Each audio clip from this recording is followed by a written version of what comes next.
चांद को लेकर वैज्ञानिकों का नया खुलासा। चांद के ध्रुवों पर बर्फ जमा होने का किया दावा। सतह के नीचे ही छिपा है पानी का बड़ा भंडार। चांद पर पानी मिलने से बेस बनाने में मिलेगी मदद। दोस्तों, धरती के बाहर जीवन तलाशने के लिए इंसान की हमेशा से ही उत्सुकता रही है। जब से नासा ने चांद पर पानी होने की पुष्टि की है, उसके बाद से ही जीवन की संभावना को लेकर खोज और बढ़ गई है। इसके साथ ही वैज्ञानिक ये भी शोध करने में लग गए हैं कि चांद पर पानी का स्रोत क्या हो सकता है।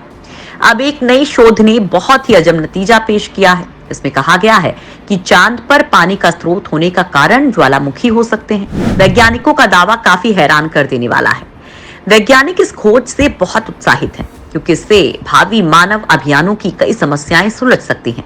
इस वीडियो में आपको वैज्ञानिकों की इसी खोज के बारे में बताएंगे। इसके साथ ही आप जानेंगे कि अगर चांद पर पानी की खोज पूरी हो जाती है तो वैज्ञानिक यहाँ क्या करने की तैयारी कर रहे हैं। दोस्तों, चंद्रमा पृथ्वी का एकमात्र प्राकृतिक उपग्रह है।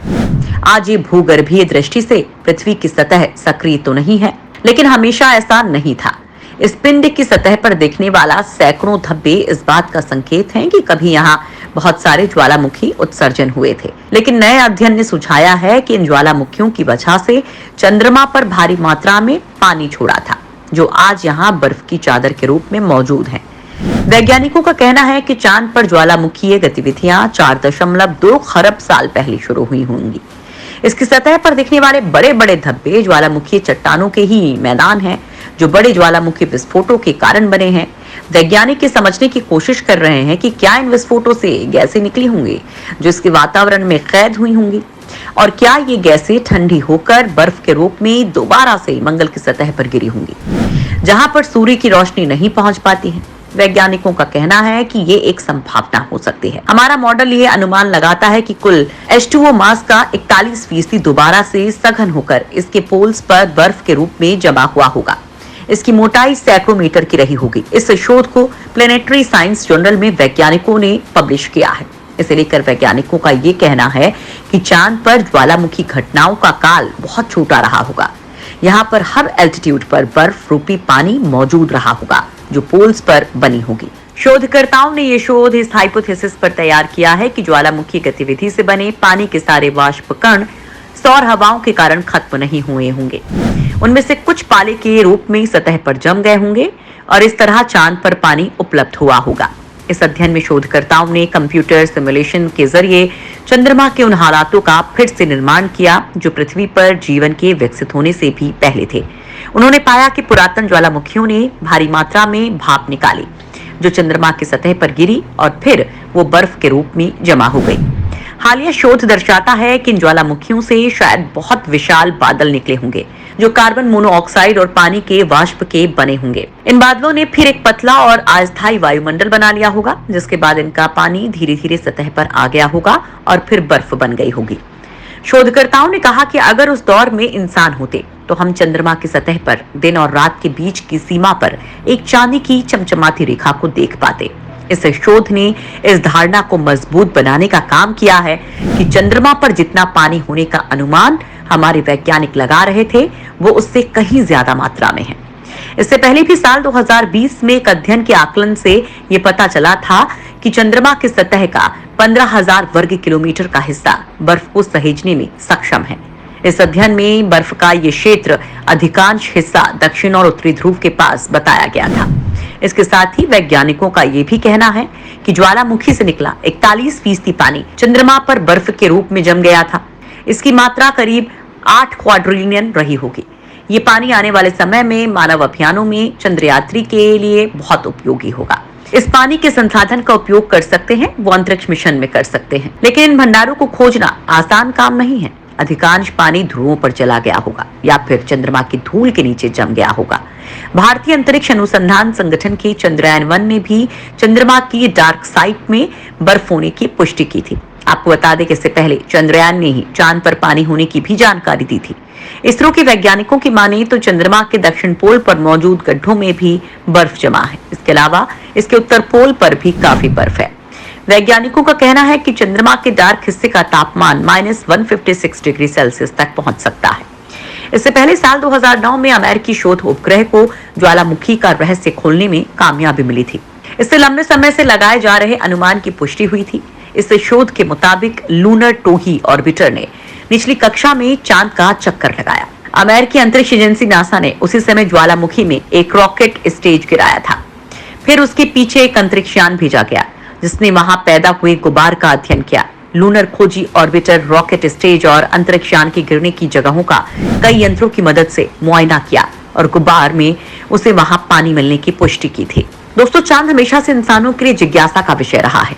इंसान इस पर कदम रख चुका है, लेकिन अब यहाँ पर रहने की प्लानिंग की जा रही है। विश्व की कई स्पेस एजेंसियां चांद पर बेस बनाना चाहती हैं। वहीं चांद पर नई खोज से पानी के स्रोतों का पता चलता है। चांद पर पानी को लेकर वैज्ञानिकों का मानना है कि उसकी सतह के नीचे इतना पानी है जिससे बेस की सभी जरूरतें पूरी हो जाएंगी। भौतिक वैज्ञानी एंड्रयू विल्कोस्की ने कहा कि चांद के ठंडा होने के कारण हम ऐसा मानते हैं कि वहां पानी होगा, क्योंकि समय के साथ वहां तापमान में भारी कमी आई। रिसर्च के सहलेखक प्रोफेसर पॉल हेन ने बताया कि अगर चांद पर पानी मिलता है तो ये खोजकर्ताओं के लिए एक वरदान होगा। ये पीने के साथ साथ रॉकेट के ईंधन के रूप में इस्तेमाल हो सकेगा। यूनिवर्सिटी ऑफ अलास्का फेयरबैंक्स के एक शोध में हाल ही में दावा किया गया था कि चांद के पत्थरों के नीचे मौजूद बर्फ के रूप में पानी पृथ्वी से ही पहुंचा है। वैज्ञानिकों ने कहा था कि चांद जब पृथ्वी के मैग्नेटोस्फीयर से होकर गुजरता है तो पानी बनाने वाले आयनों को खींचता है। चांद को लेकर दुनिया भर के कई देश साल 2022 में कई मिशन को अंजाम देने वाले हैं। रूस, भारत और जापान के मून रोबोट भी इस साल चंद्रमा पर अपना रास्ता बनाने की कोशिश करेंगे। भारत की योजना इस साल की तीसरी तिमाही में चंद्रयान 3 लैंडर और रोवर को चंद्रमा पर भेजने की है। साल 2019 में भारत के चंद्रयान 2 मिशन से लैंडर रोवर बंडल के दुर्घटनाग्रस्त होने के बाद अब तीसरे चंद्रमा मिशन का प्रयास कर रहा है। भारतीय अंतरिक्ष और अनुसंधान संगठन ने एक डॉक्यूमेंट्री स्पेस ऑन व्हील्स में तस्वीरों को जारी किया है।